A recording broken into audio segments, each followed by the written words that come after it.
Hi, today I'm doing my final presentation part 2 on math and my hobby, and I'm doing it on my hobby, D&D. D&D is a numbers game, but also a creativity game at heart. So how do these two mesh? A dash of randomness from dice, a standard system like challenge rating, skill point allocation, and many more are influential when it comes to creating things for D&D. D&D is a game full of imagination. Even a good dungeon master, following a pre-made campaign, will have to fly by the seat of his pants at some point. So here's a short guide on how to do so and make a custom monster. Visuals. Often when working on a homebrew creature, you know exactly how you intend it to look. You can write up a description on your own. Health. Understand how much damage your players, PCs, player characters, can do and balance your monsters to them. AC, armor class. This is how hard your monster is to hit. Is it wearing armor, natural protections? Does it know how to dodge, possibly? Ability scores. These are your passive abilities of your monster. Does it have strong senses, a great sense of smell? Is it fast or strong? Is it particularly knowledgeable or aware? And actions. This is how your monster fights back. Does it slash, slam, bite, or blast fire? This is how to do our equations and calculations. First, let's make a stat block for a giant sloth based on 4 level 5 PCs. We begin with visuals. The visuals of your monster affect how it works. A giant sloth, we're going to use the giant sloth. A giant sloth is a prehistoric megafauna with immense size and a slow, deliberate nature. Its powerful limbs are used for both climbing and swiping, resemble tree trunks in strength. Its shaggy fur provides very minor natural protection and makes it visually imposing.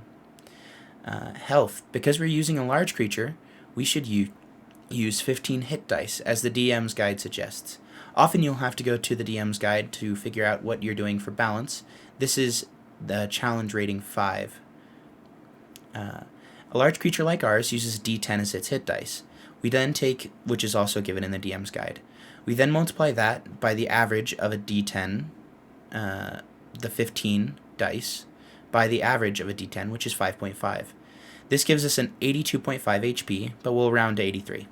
We then multiply its constitution modifier, which we'll find in just a second, by the number of hit dice to add bonus health. In this case, the 5 times 15 equals 75. We add this to our previous 83, and we get 158 as our final health for this enemy. Ability scores. Ability scores can be justified using the DM's guide and general knowledge. So something that is extremely strong maxes out at 20, and something that is quite bad at its job is very low.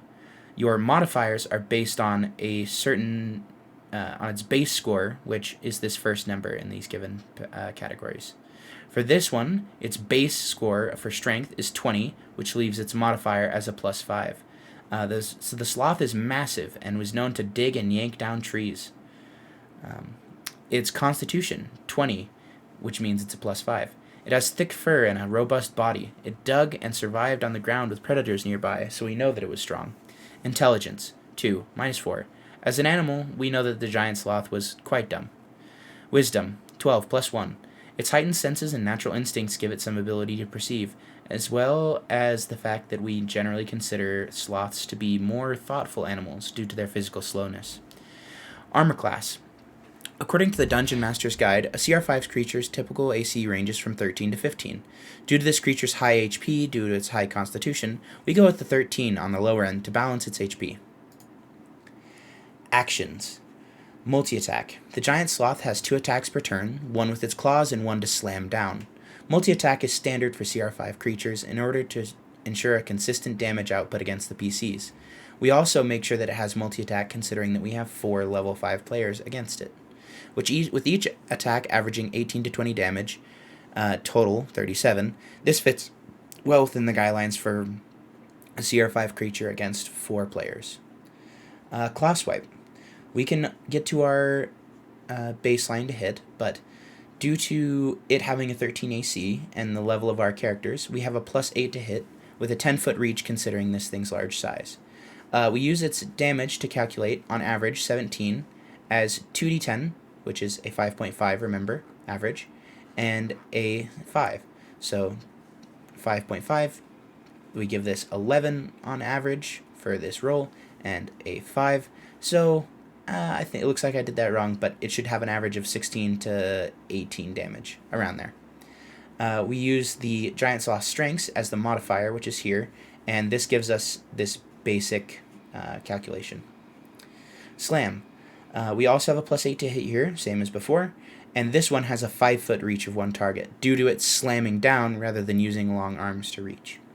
We do more damage, however, because this is using the force of its weight rather than it's just the motion of its arms. And it is bludgeoning damage as its impact rather than slashing damage that claws would do. The damage is higher than the claw swipe to represent the physical force of the sloth's mass hitting the ground. So this is our calculation, and it is the same, about 20 per round. Those together have a DP 37, fits the average guidelines. And that's it. We're all done. Good luck and roll initiative. I hope you guys all have a good time building your own monsters, and have a good day.